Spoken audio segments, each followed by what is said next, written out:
This Hang On Air is live, all the way live. Week 1. Get excited. We've got a lot to talk about that's already exciting from Thursday night. I mean, I'm still reeling. I'm still processing, but we've got a lot to process. And, of course, to help us process, we've got Dr. Gene Bramall and great Matt Waldman. And Dr. Gene promises he's going to grow his hair out so he can join us in this Bohawk, Frohawk, fighting old age thing. Gene, speaking of fighting, wow, yippee yo, yippee yay. That's right. The Audible is definitely in the hails. Doc, let's start out with something that doesn't. Well, let's start out with Odell Beckham because you've been very consistent. But for people who haven't been reading Game Day Expectations, for people who haven't been following you on Twitter, let's talk about Odell Beckham and what people should do that have a choice between someone to play in an afternoon game or waiting around for Odell Beckham. I don't think I want any part of Odell Beckham this week. I think you're playing red zone roulette with him, is what I said this morning, where you're hoping for a couple of targets in the red zone. And we've seen this with Jimmy Graham. We've seen it with Calvin Johnson in past years, where not necessarily the same injury. Calvin Johnson had a high ankle sprain as well, where they do well in about 10 to 15 snaps. And they're effective enough in the red zone to be more than a decoy. But I think the trend all along on Beckham, what we thought was, or we were hopeful was, a mild injury when it happened 3 weeks ago, was something that would allow him to play this weekend. But he didn't practice at all. Usually you'll see these guys be limited in practice to a little bit more toward the end of the week to see how their injury responds and then get cleared to play. But that's not what happened. And Beckham said he wouldn't play if he would needed to be taped or braced. But McAdoo said that the Giants wouldn't play him if there was a risk of aggravation. And there's been absolutely nothing this week that suggests that Beckham can play without a brace and that he's not at risk of aggravation. Both of those things are to the opposite side of that. And although it sounds like treatment has gone well enough to give him a chance to play, and they've chosen to travel Beckham rather than continue a couple of extra days of intensive treatment, that gives him a chance to at least get out on the field in pregame warmups and go. But I don't see them using him as a decoy tonight. I don't think there's any reason to put him out there and risk that he runs a couple of routes and takes a funny step or ends up a play comes back the other side of the field and he's involved in it unexpectedly.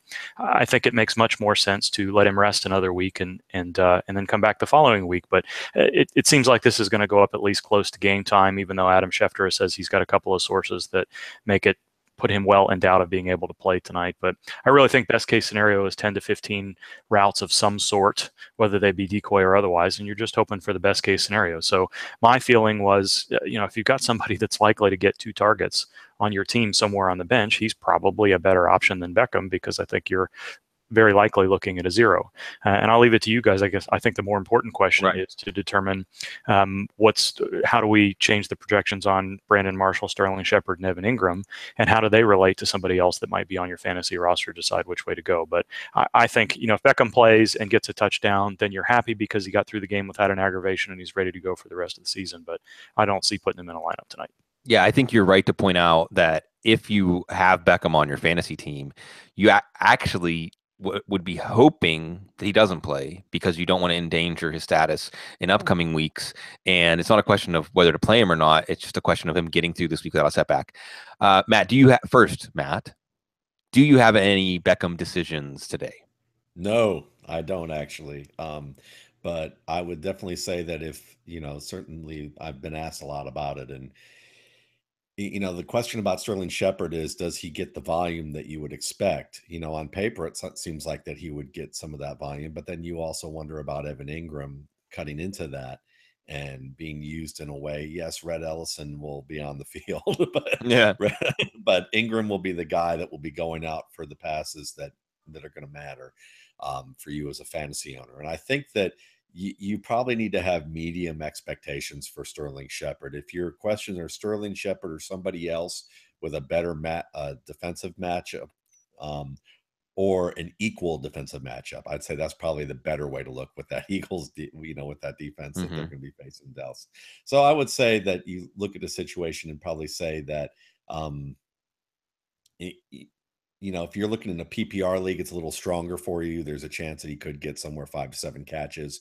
But I wouldn't expect for him to have author big plays. I think that's going to go most likely to Ingram or to Marshall. Okay. Would it make you hesitate to play Eli Manning? I'm hesitant to play Eli Manning anyway, but I would say that, looking at this team, I think that there's probably Brandon Marshall. If he doesn't hit Brandon Marshall with regularity, we're going to come away with two things here. One is that Marshall's done and that he's really fallen off, or two, Eli Manning is what we were afraid he is. Right. And then you're going to have caution for pretty much everyone but Odell Beckham when he's healthy. And does that mean that maybe Sterling Shepard, or is this a week maybe to stick your neck out? Evan Ingram. This is a big Evan Ingram week, and I just want to point out too that the Cowboys defense.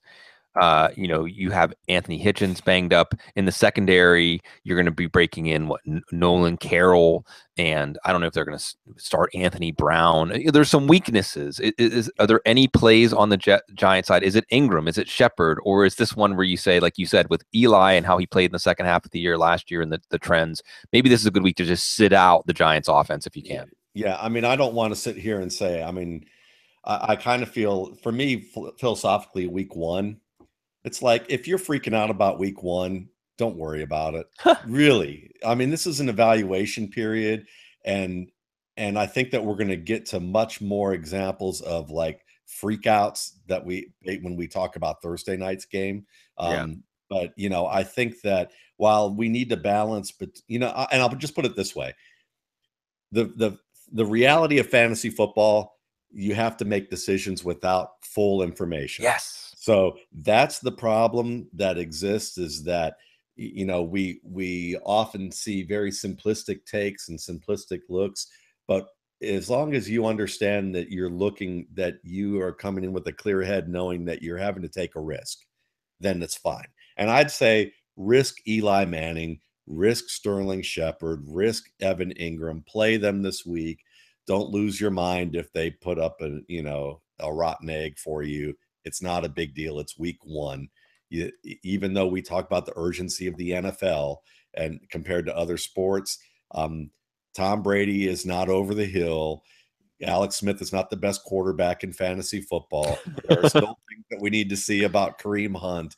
The same thing's going to apply to all these other teams that we're going to be watching. Sure. Go ahead and start them. Let's see what the data points are after 1 week, and then we can answer more questions. What number is the gut check on right now? 400 what? Like 413? Exactly. You just wrote half of gut check number 414. That's it.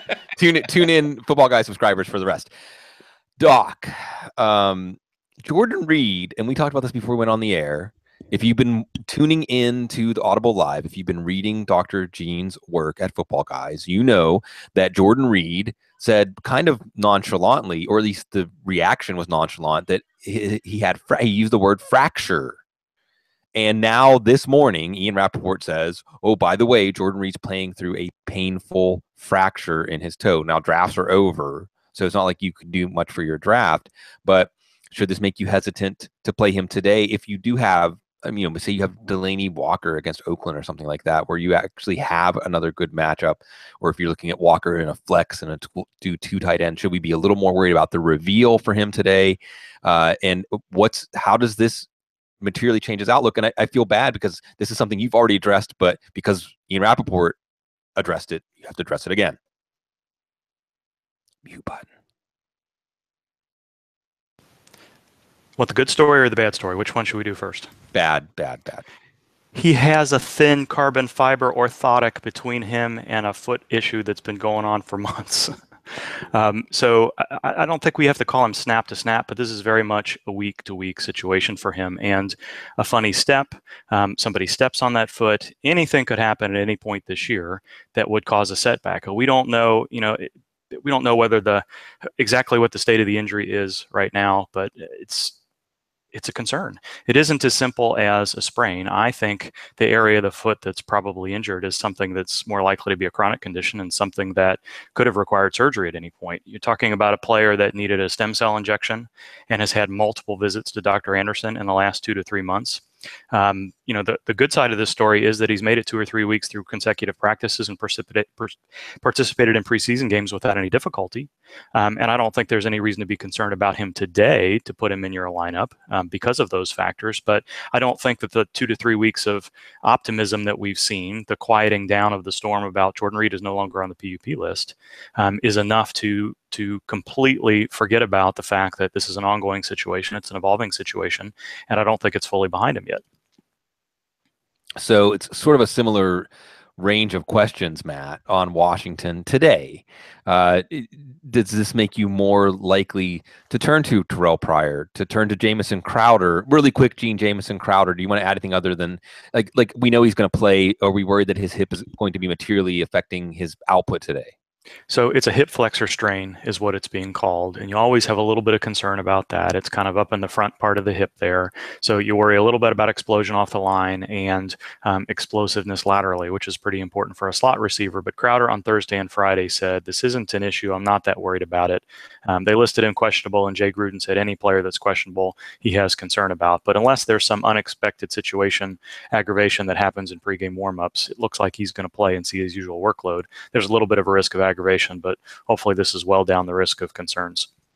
So we have Crowder as a consideration, Matt. So, there's a lot of angles we could take, like look to Crowder, look to Pryor, look to Josh Doxson, who's going to play, look, maybe Rob Kelly, or we can step back and say, if you spell all this out, it means worry about Kirk Cousins today, worry about this offense in general if Jordan Reed isn't going to be able to perform his role and have his tactical value, because it's going to make everything more difficult for Washington's offense this year. Yeah, I mean, I think that's probably the larger question, and that's the one that you're going to be wanting to look at after week one, after we see what's going on here. But I would expect that the way Jordan Reed performed in the preseason in limited time, we're going to see that this week, barring him getting stepped on or an aggravation to it, which, as Gene mentioned, the likelihood of that happening increases a lot based on what we know. But Gene kind of already gathered that anyway and cautioned people. Yeah. So it's just one of those deals that if you drafted Jordan Reed, use him for as long as possible, because it's unlikely that you drafted another tight end that you're gonna want to use as much as him. So go ahead and ride him until he basically can't play, or he obviously looks like he can't play. And then with Crowder to me, you're going to see the same thing you saw last year, which is a lot of you're going to see volume, and you're going to see a lot of catches very close to the goal line, but not quite there. I still think that while some people are, ready to analyze Terrell Pryor and how he looks with Kirk Cousins, I would be more apt to play him and be okay with him until there's real reason to show that they're not on the same page. I thought that, I've seen Pryor make some tough catches. I've seen him be able to get open in the middle of the field. What we haven't seen is what I expect to see, which is more red zone looks. And I think that was done on purpose, because they don't want to just tip off how they plan on scheming Pryor open in the red zone and what they're going to do to go to him. I think that's going to be the type of thing that if he starts off hot, it's going to be because he catches multiple touchdowns in the first 4 weeks. And what we're also seeing this morning, speaking of the Philly-Washington game, Matt, Sal Powell, Matthew Berry telling us on Twitter that expect Wendell Smallwood to be heavily involved. Wendell Smallwood probably went undrafted for leagues that have the waiver wire open. How imperative is it to get Wendell Smallwood? Can you envision a scenario where Wendell Smallwood is someone we're at least flirting with playing as a flex every week, or maybe even a running back too? Or is this too much of a mess to invest a roster spot in right now? No, it's not too much of a mess to invest, because the Eagles have a good offensive line, and that means they're going to be able to support backs who may give you a wide range of outcomes regardless. But I think what this tells you is that they've been wanting Wendell Smallwood to take that next step, and they feel like that probably this mention, and that the fact that he may see more time, is probably their way of again continuing this window of a tryout to say, we think he could be a main back for us. We're going to give him that shot. And if he fails it miserably early on, then say goodbye to him. I don't think that you're going to see a lot out of him within the next couple of weeks if he doesn't do this well. But if he performs really well in limited time, then you're going to see that gradually stepped up. And yes, I think that if you look at him as a baseline flex player who might give you running back 2 upside, that's probably the appropriate valuation with what we know right now. Dean, it's that we aren't going to get through a show for a while without talking about Andrew Luck. Jason La Canfora, and whatever we may have said about Jason La Canfora's coverage in the past and what he said, he really was one of the first to say he may end up on the PUP and is not going to be ready for week 1, if I'm correct. I think Jason La Canfora was one of the first national writers in maybe late July or early August to really sound the alarm on Luck. And now he's saying he has not entered the intensive throwing portion of his recovery, is nearing completion of a program to rebuild strength in his throwing shoulder.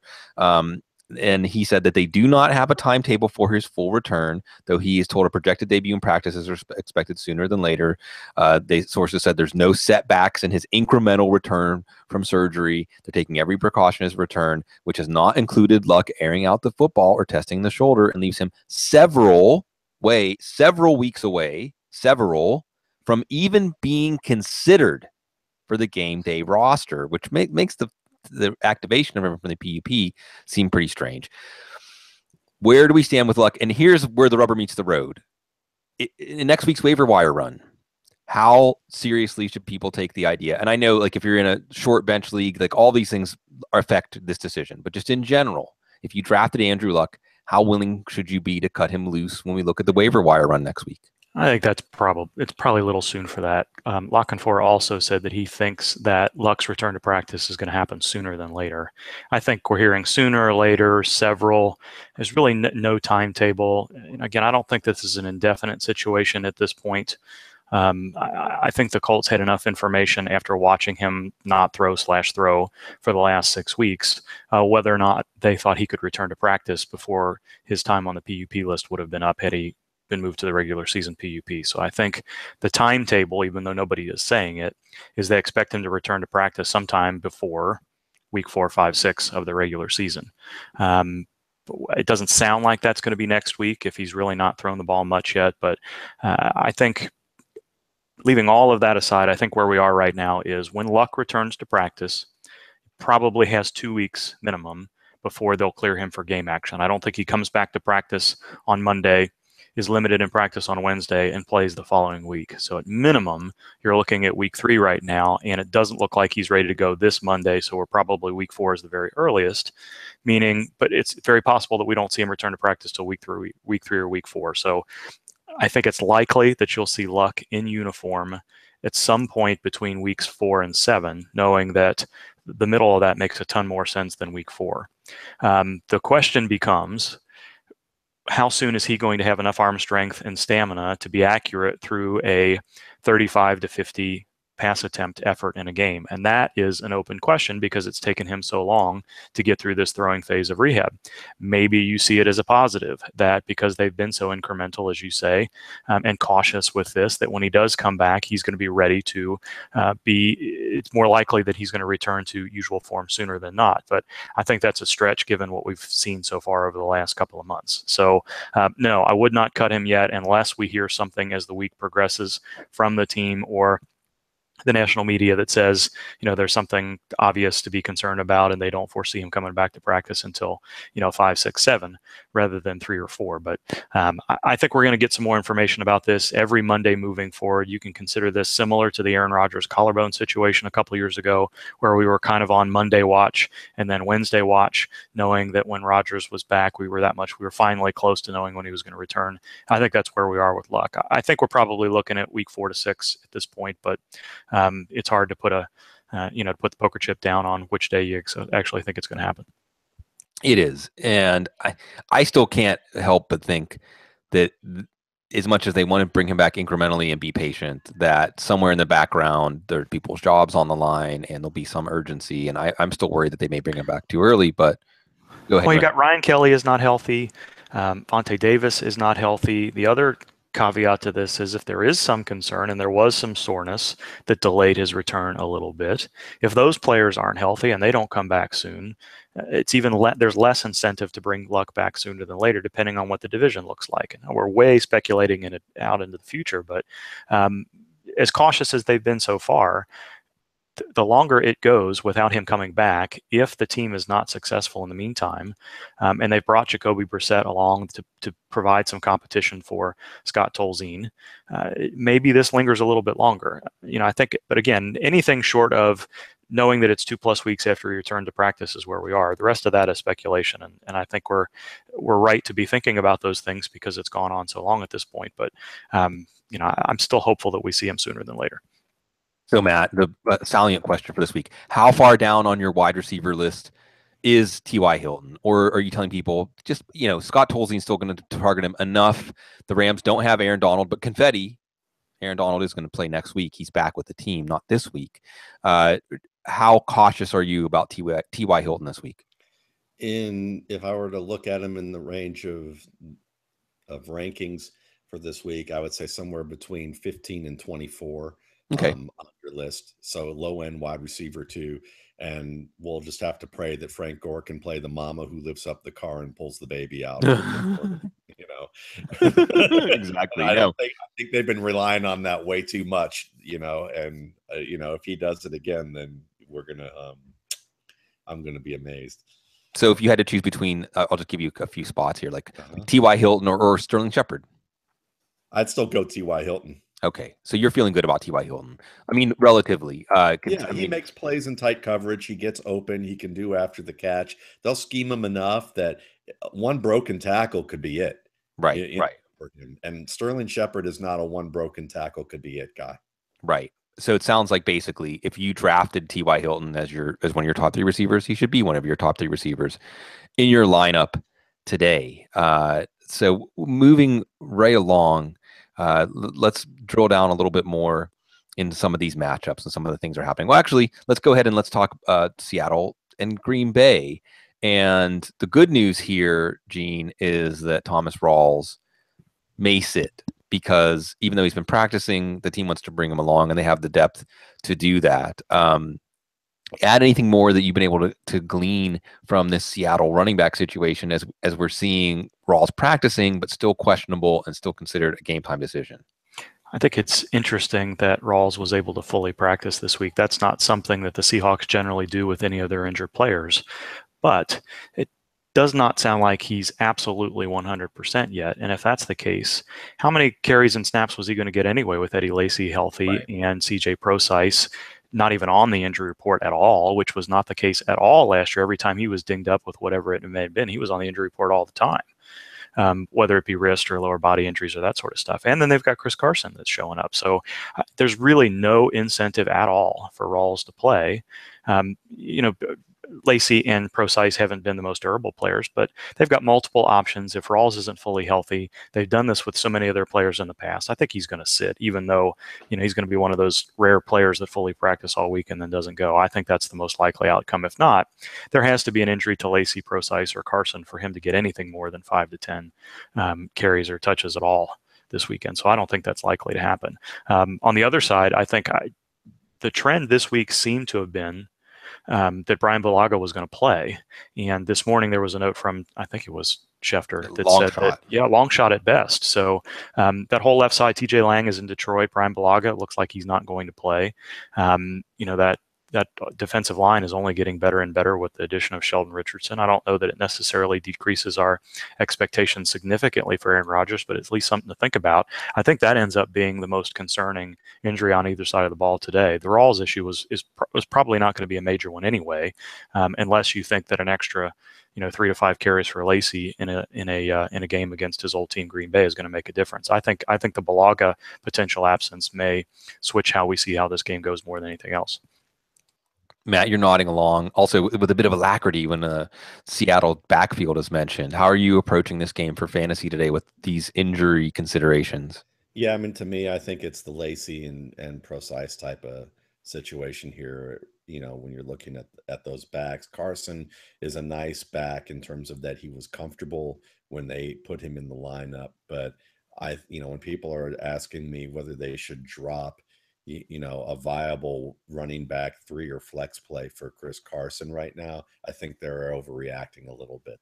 They see Kareem Hunt in their, stars in their eyes, and they hope that they can get that. It may happen, but I would say the likelihood of that happening is more remote than what we saw with Hunt, who was behind one player who got hurt.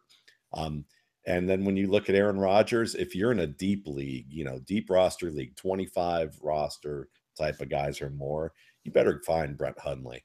I really believe that, because if this line wasn't good to begin with, and if it isn't healthy and doesn't stay healthy, it just could take, I could see a soft tissue injury coming for Rodgers, or the likelihood of that happening with him having to run as much as he does, him getting a little older, the punishment that he may have to take, the type of plays that he may have to make. This is the first extended outing, and he's facing a very athletic defense where they're going to play their scheme straight up and force him basically to out-athlete them.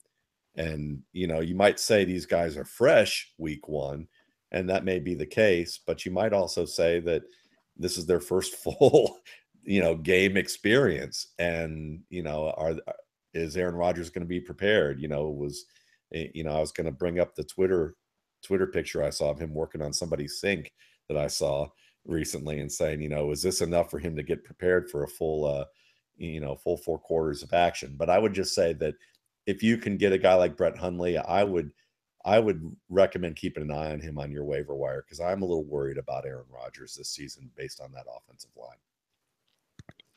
Gene, I know, and we miss you on the IDP roundtable, but you still are a great appreciator and connoisseur of defensive football. So I do want to ask you, when you saw Seattle trade for Sheldon Richardson, how much could this be that key that unlocks, with Earl Thomas back, and you get updates on KJ Wright if there's anything new on KJ Wright after his preseason injury situation.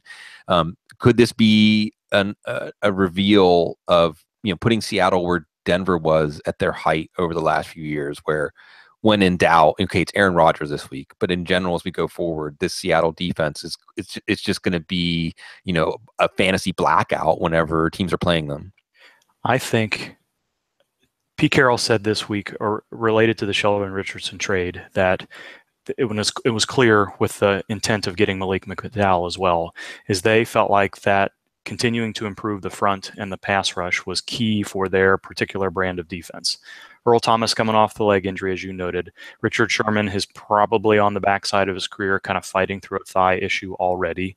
And they've kind of cycled through some good players, but not necessarily shut down players opposite from Sherman at the cornerback position. So that defense is basically the same 11 or 12 guys every down. They play the same type of coverage.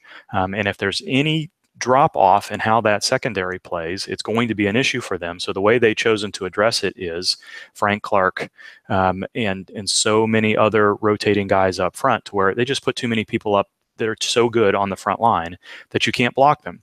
And Sheldon Richardson is going to be an upgrade on whatever Malik McDowell could have been. Michael Bennett healthy, Frank Clark hopefully healthy. KJ Wright is not listed on the injury report, so I think we're okay there. The better you make that front seven, the better the secondary is going to play. So we're going to get a good sense today, even without Beluga in the picture, of how well Aaron Rodgers, who did well enough against the Seahawks when they were at full strength, of how that defense is going to go this week. But I think Sheldon Richardson is a huge add. And if Michael Bennett and Frank Clark are ready to go, Jaron Reed's struggling a little bit through injury too, then I think it's going to be interesting. I don't know that this is going to be a low-scoring game necessarily, but it's going to be a back-and-forth battle of how much Aaron Rodgers can do just on his own, moving around in the pocket, versus how good that Seattle front is going to be. Okay, talking some more Week 1 matchups, and this is one, Atlanta at Chicago. But Matt, you've been a champion of Austin Hooper for a while now. How much should people be eager? What level of eagerness should they have to give him a chance for streaming tight end players? Or maybe, you do have Jordan Reed as your only tight end, and you want to preemptively pick up somebody off of the waiver wire this morning, so that if Reed just doesn't look like himself. Now do it. So, and this is the other thing that we're going to be watching in this game too is Prince Amukamara, the presumptive number one corner for this team, is not going to play the Bears. So it should be a good week for Atlanta. You're the secret Easter egg of Matt Waldman content at footballguys.com is those Atlanta Falcons recaps. You're going to be watching this team closely. You watch them closely in the preseason. Give us your outlook for the Atlanta offense. And really quickly, mine is I surprised myself in my FFPC main event draft by taking Matt Ryan in the 8th round because I started looking at his schedule and thinking of the main event as a more abbreviated time frame. It looks good. It looks like maybe all of the expectations of Atlanta's offense regressing a bit premature.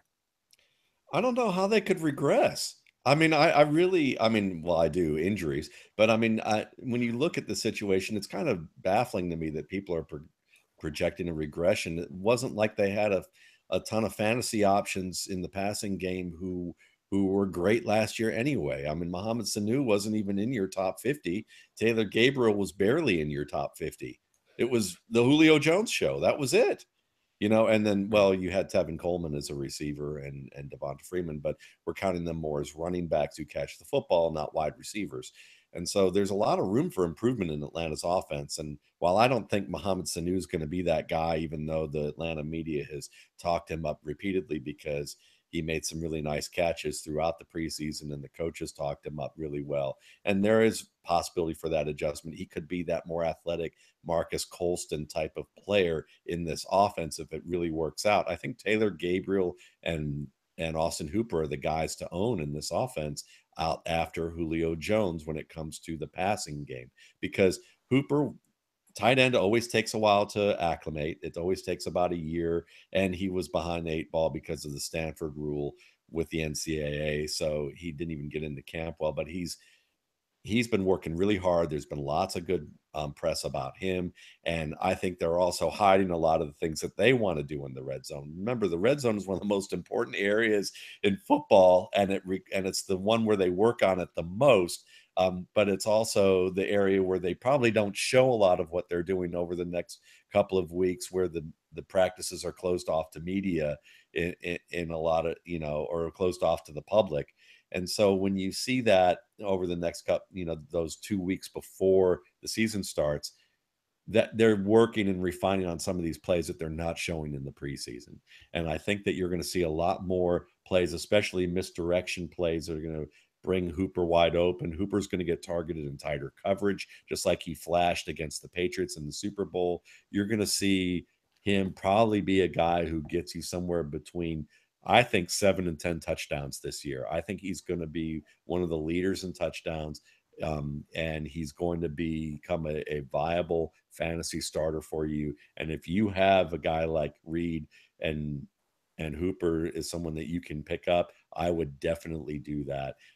If you have Ingram and you're not sure you want to start him, I would start Hooper over Ingram, even though I like both of them in terms of upside. I think Hooper's going to be the safer play for you if you're more of a safer play type of guy. And Gabriel, screen passes, he's a better route runner than Sanu. Sanu's better with the ball in the air in terms of out athleting people, but he's never been a great route runner. He's only been the 30th ranked. His best year was 30th ranked in fantasy wide receiving as a Bengal. So I look at that. I think that, that Gabriel gives you a more versatile game involved in what Atlanta wants to do. And he's the guy that I think has upside of being a wide receiver 3 this year. And Marcus Mosher, who is a definitive Cowboys mind at Marcus_Mosher, Mosher. He's also the Bleacher Report wide receiver tight end scout for NFL 1000. And he actually just tweeted, as we've been talking about this, the question, who's going to develop into the number 2 target for the Falcons? Tight end Austin Hooper. So expect a big performance from him. So and Marcus knows what's up. Speaking of the Bengals, speaking of some questions that intersect with some defense and some injury questions, Gene, we've got this Baltimore-Cincinnati matchup. And because I've been so giddy as a Steelers fan, I'm sure that Cleveland's going to upset Pittsburgh or make them sweat, because the Steelers will just find a way to make this not simple. But I want to avoid Schadenfreude to some extent, but as a football fan of a team, it's hard not to fall prey to those instincts. You've got on one side of this Baltimore-Cincinnati matchup, Vontaze Burfict is suspended and Pac-Man Jones is suspended, but Baltimore is coming in with so many injuries on the offensive line, and they were already replacing some key players on the offensive line. Danny Woodhead's been banged up, Rashad Berryman's been banged up, Joe Flacco's been banged up. On the other side of this matchup, you've got a Baltimore defense, which is a handful and added a lot of nice talent. And they've had a few injuries on the defensive side. Tavon Young, the slot corner, maybe the most notable, but they also added Tony Jefferson. They also, and they lost Zach Orr, but we'll see about Kamala Correa. You're looking at the Buffalo Jets matchup, and sure, LaShawn McCoy is going to be a good play, but otherwise that feels like, or maybe Jacksonville Houston's a better example, where I just, in the crystal ball, that feels like offensive futility and generally break ties against players in that game. Do you see, with all of these factors with Cincinnati and Baltimore, that kind of game, or do you think maybe there's a tricky, sneaky play somewhere in here? I have no idea. There's a ton of questions to be answered for both of those teams. The Cincinnati offensive line is a mess, but they've got weapons everywhere. Their back seven is a struggle with all of the suspensions, but their front line seems to be getting better. Jordan Willis and Carl Lawson in a situational role have been very good, and the emergence of Pat Sims and a few other guys later in their career have allowed Geno Atkins maybe to not take as many snaps and be even a little bit more productive when he does. There's a ton of questions in the Ravens defense. You really don't know what's going on with their back seven. CJ Mosley is an anchor, and some of their older guys, Terrell Suggs and otherwise, you don't know what you're going to get from them. And you mentioned all the questions on their offensive line. I think it's a good sign that Flacco and Woodhead and Perriman and Macklin, although they were all listed on the injury report at some point this week, were all fully practicing and seem like they're ready to go, but they haven't played together at all. Flacco hasn't practiced in 4 to 5 weeks. Woodhead hasn't been on the field doing much until this Monday, Tuesday, Wednesday. So I don't know how this one's going to go. You could easily see this turn into a shootout because the offenses are a little bit more in sync than you expected, despite the offensive line questions. Or as you said, it could be a slug them out. So, I'm very much with Matt. I think this is evaluation week. We get a sense of exactly who's ready to play and who's not. And projecting this game is, just like the Seattle, Green Bay, and some of the other ones we've already talked about. It's a tough ask because you can make multiple arguments about a wide range of outcomes this week.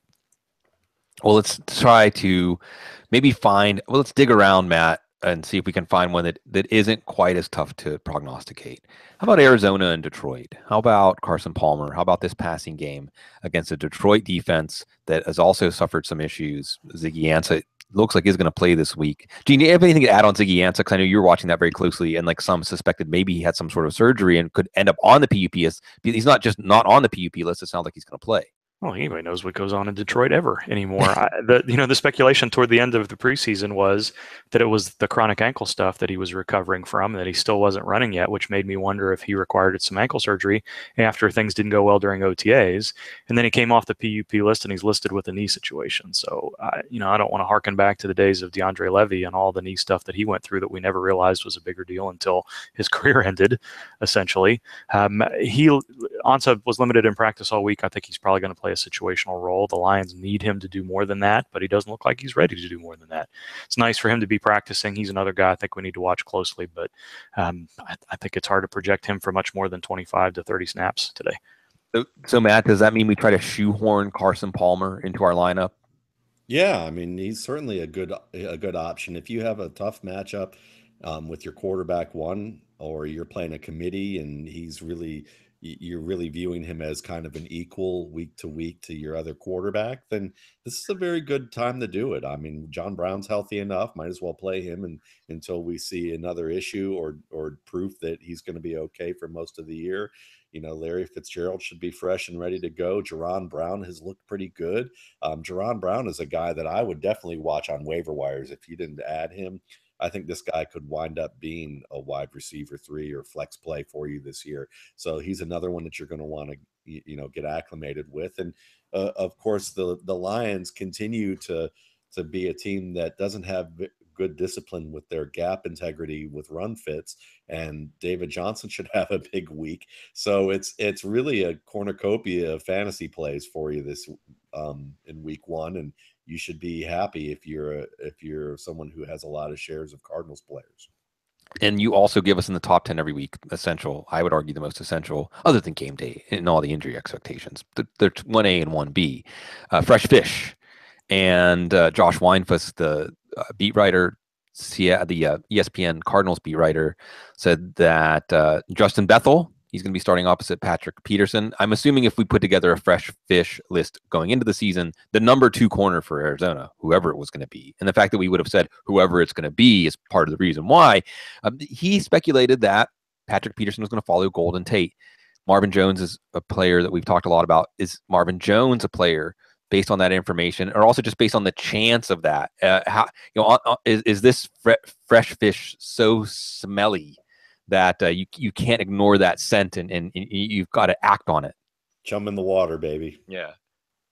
So Marvin Jones, you might have drafted Marvin Jones as your 4th or 5th receiver. Are you trying to find a way to get him in on this? Yeah, but asking me that question is just kind of like, it's loaded with bias because everyone knows how much I like Marvin Jones. I've drafted him as my number 3 receiver in most leagues. So I'm full steam ahead with Marvin Jones until proven otherwise on this level. Nate Davis, Jason Wood, Nate Davis. Perfect.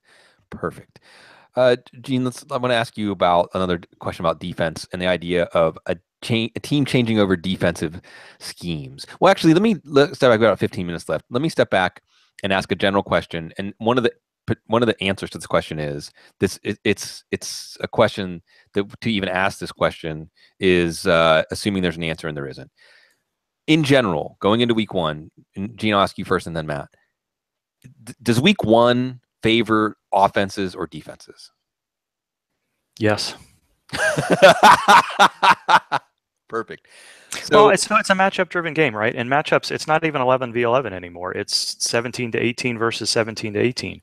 And even the best laid plans of new coaches, new coordinators that are setting up defenses with the intention of first winning their division and then competing in the playoffs, you can't plan ahead for every matchup, and any sort of injury or suspension or unexpectedly poor play or good play during the preseason is going to change the expectations for these guys. And how many of us, we talked about it on Thursday night, the Patriots ran right down the field, got a turnover immediately, and had a 4th down play inside the 30 that could have changed the entire complexion of that game. I think everybody was thinking, well, this is going to be 28 to nothing at halftime, and there's no issues. And then you lose Dante Hightower.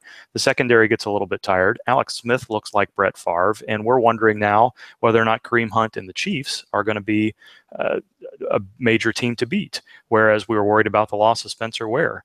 Tom Bahali went on injured reserve. It's just, it's a fraction of anything can completely flip things upside down. And I know what Matt's going to say already, and I'll let him say it. But I think the answer is exactly that. It's a week-to-week game where very subtle changes in what you would expect can lead to big changes on the field. And some of these games, if you were to play 20 or 30 times, even though they look very much one way, could be something very different if we did it at the same time the following week. Yeah, what do you think about this question? Week 1, does it favor offenses or defenses, Matt? It favors rapport. It doesn't matter the side.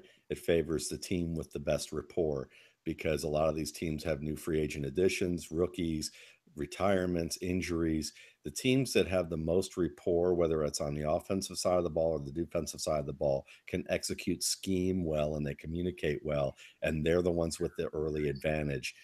It's not necessarily who's the more athletic or not. So when we look at the Kansas City Chiefs game, and while Hunt, we had concerns about Hunt in certain respects, this team, they had enough carryover of the players that they had on offense that they were able to execute the things that they needed to. And Hunt is really kind of the pawn with the ball in a lot of these situations. If you look at this game, I'm writing it up as we're talking, really is that when you look at Hunt's play, it was good, but people ask me all the time, they're like, do you feel differently about Kareem Hunt now? Well, that's a simplistic question that assumes that, a simplistic answer for me, which was that I didn't like Kareem Hunt, but that's a simplistic way of looking at it. I didn't like that Kareem Hunt has things to prove as a pass protector, and that he doesn't have the same athletic components as you would see from the top 5 to 7 backs.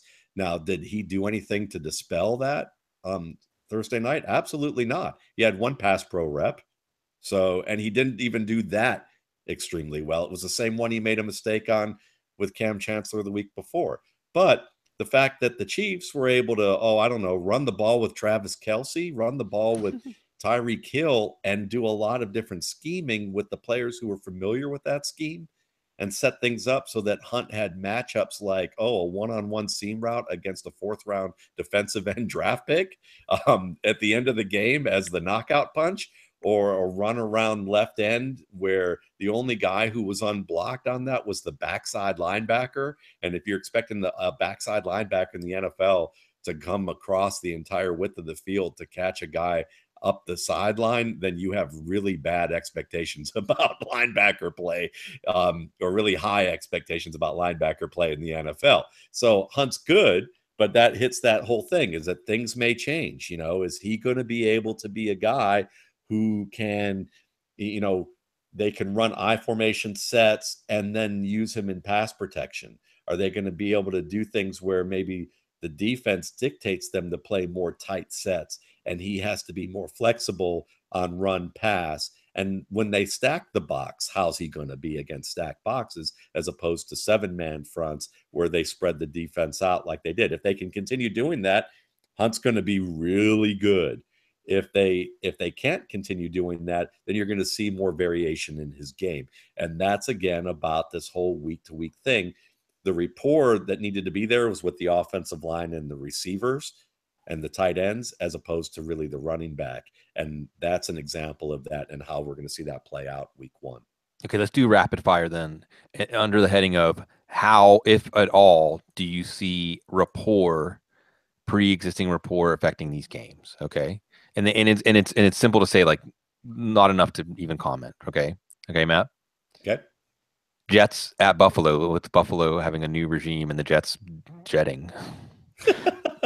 I would say I would actually give this in favor of Buffalo, but it's going to be frustrating on both sides. Pittsburgh and Cleveland. Cleveland's a new dawn with Hugh Jackson and Deshaun Kaiser. Pittsburgh. Yeah.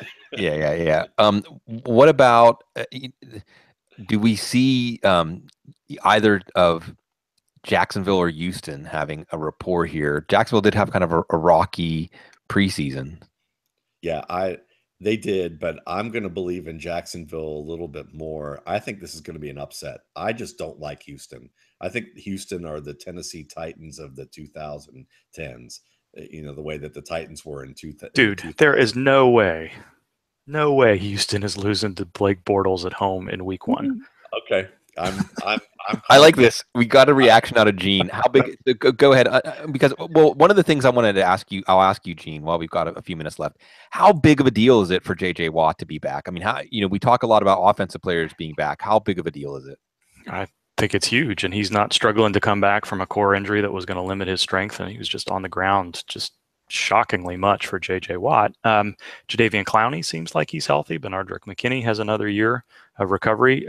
There's certainly questions about the Jacksonville offense. I don't think there's going to be 41-0 or anything like that, but I think it's hard to see Jacksonville scoring with that particular Blake Bortles issue on the road. TJ Yeldon's probably not going to be involved. I think Jacksonville's defense is better too, so I'm not saying it doesn't have the potential to be a close game, but I just think there's a whole lot going on in Houston right now, and that team is going to be fired up, and that's a tough road matchup for Jacksonville this week.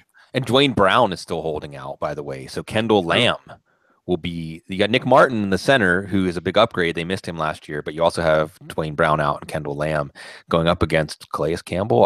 We'll see. We'll try to isolate that. So, Gene, how I ended up on this episode, I was going to ask you about Carolina, and I'll let Matt chime in after this. But Carolina is playing a San Francisco team that is switching over to a new scheme, a Seattle-style scheme. We'll see about Jimmy Ward. You may have Jaquiski Tart back there as the safety, that Earl Thomas role. You've got some corners. Brashard Robinson's an interesting guy, but you're breaking in Solomon Thomas. But, on the plus side, you got Solomon Thomas and Reuben Foster. And Reuben Foster looked like everything you could have hoped he would be in the preseason. You've got Eric Armstead trying to figure out where he fits, DeForest Buckner, a rising star.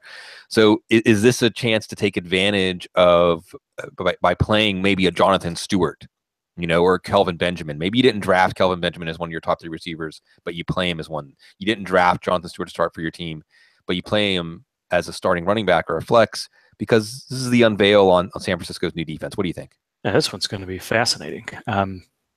Love to see what Carlos Hyde is going to be able to do in a Sean McVay system. I feel like that the Carolina front seven is good, but not unbeatable. And then I think we're probably underrating San Francisco's defense a little bit. There's definitely some holes in the secondary, but Navarro Bowman sounds like he is miles ahead of where he was earlier in the preseason, where there was talk about cutting and trading him. Reuben Foster is over that shoulder condition and looks as good as Bowman did once upon a time. I think Armstead and Buckner for sure can be very effective in that defensive front. But Christian McCaffrey is a very interesting chess piece. Kelvin Benjamin has been more effective than I think some of us thought he might be when he showed up, when he looked like he's about 390 pounds in the offseason. And Cam Newton is healthy. So I don't think that's a throwaway game this weekend. I think that one's going to be a very interesting one to watch Carolina go all the way across country to play the Niners at home. Yeah, and both of those teams, the Rams, you mentioned McVay. I know you were thinking of Kyle Shanahan, but both of those teams, the Rams and the 49ers, with big unveils. Thanks. But I understand why mentally you could conflate the two, because these are two teams. So one of the things that I like to focus on in week 1 is the unveil. And some of these teams are going to seem, Alex Smith, for instance, I think it's reasonable to say, to at least discuss, did what Pat Mahomes did in the preseason and all of our talk about it light a fire under Alex Smith and may galvanize him, may toughen him in a way that we've been looking for. Likewise, some of these new regimes, Sean McVay and Kyle Shanahan are the two most likely players. And we'll watch. I'll give you another one really quickly. Anthony Lynn in LA. He was a highly sought after head coach candidate, and a new energy to a team.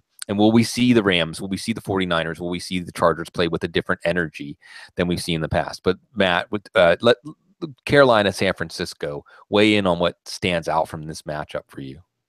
I think what stands out for me is that you're going to see probably, I'm looking forward to seeing how the offensive line in Carolina is going to be able to handle this defensive unit. I mean, I know that like you said, there are some holes with it, but I really I think it's going to be a good litmus test for them to see where they're at. And then that will help us determine a little bit more about the balance with this passing game.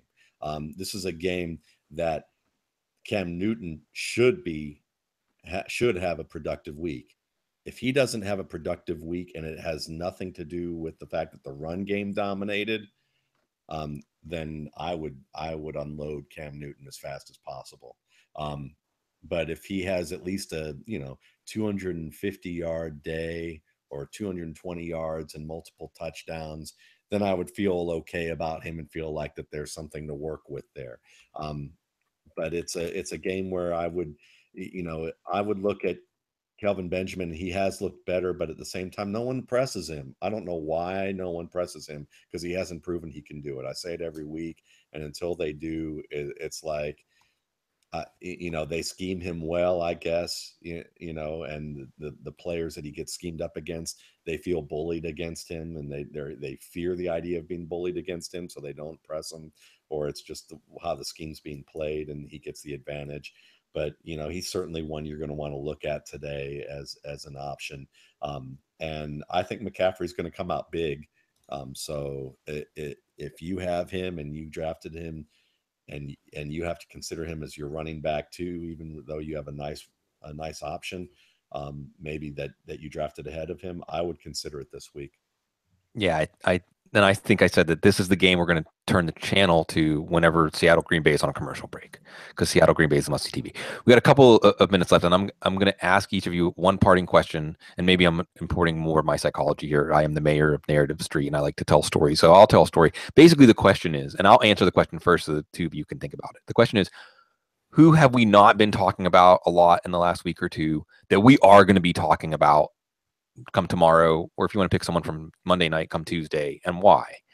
And I'm going to pick mine and have it be positive. I think it's going to be Sammy Watkins. I think Sammy Watkins is a player that we've all forgotten. Maybe not we all, but a lot of the discussion about Sammy Watkins, because we haven't seen it for over a year, has left in the rearview mirror how talented he is. And not just physically talented, but physical talent married with skill. And I suppose you could say the ramp up is going to be slow coming to the team mid preseason. But I also think the other thing here is the Colts defense and the Colts team is discombobulated. I think that Sean McVay is going to have a very cohesive game plan, play design, play sequencing. And maybe it's Cooper Kupp, maybe it's Todd Gurley, but I think it's going to be a highly successful debut for the Rams. And I think you're going to see Sammy Watkins remind everybody why Buffalo traded 2 first-round picks for him, why the Rams would trade a second-round pick for him in a season that they're not in a Super Bowl window when he's going to be a free agent next year, and so on. I think Sammy Watkins is going to do some Sammy Watkins things that are going to remind people why we were willing to take him in the 3rd round when he had Tyrod Taylor, and maybe we shouldn't have considered Jared Goff such a downgrade. Gene, who haven't we not been talking about for the last week or two that we are going to be talking about this week? There you go, right there. If I was World Wrestling Federation, I'd tear off this retirement T-shirt from Marshawn Lynch and leave the Beast Mode shirt underneath. But I'm obviously I've sent you guys Marshawn Lynch's Run Through a Face YouTube in preparation for this show last night, and over and over again. So I'm obviously looking forward to that. I think seeing how the New Orleans offense does without Brandon Cooks, with the addition of Adrian Peterson, is interesting to me too. I know I took 2 there. At least one of those was probably something that Matt was going to say, but those 2 are most on my mind from an offensive perspective. I mean, after Gene called me out on the Houston-Jacksonville one, I was going to say Leonard Fournette is going to be the guy to talk about there. But the real answer for me is Paul Richardson. I just, I continue to ride the bandwagon with him, and I feel like that this is a type of game where we could see a really big output from him early on. And we saw that Russell Wilson looks back and ready to go to make some of those point guard type of, outlet passes across the court, to a streaking player to the basket. And I think that it's going to be more than just Jimmy Graham dunks.